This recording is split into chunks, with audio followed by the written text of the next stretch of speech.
Hey, I'm Sam from the communities team at the National Football Museum, and today we're making our very own origami football shirts. Just before we get stuck in, from today actually, we've got loads of brand new content all related to our exhibition Strip, How Football Got Shirty. Some unbelievable video exclusives, loads of great creative activities, and some really fascinating blogs about some of our favourite shirts of all time. For this particular craft, I've taken it from the activity book, which is available on the website. As you get towards the back of that activity book, there's 4 downloadable templates, and these are different patterns and different designs from really iconic football shirts. If at home you've got access to a printer, then you can use one of our templates that's provided for your origami kit. Otherwise, you can use coloured card, that'll work absolutely fine.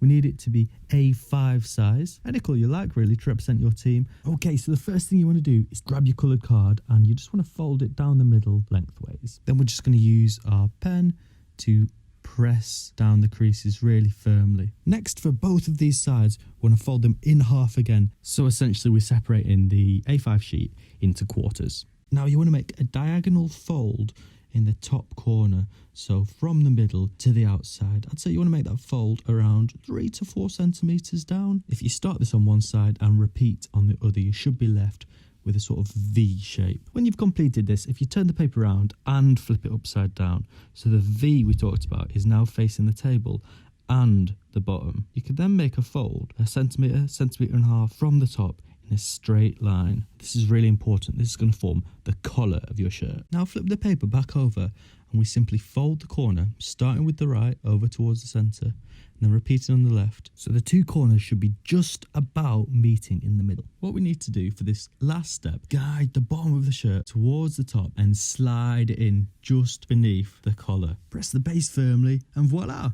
our origami shirt is complete. Don't forget to check out more on our website. And of course, we'll see you next time. Bye, everyone.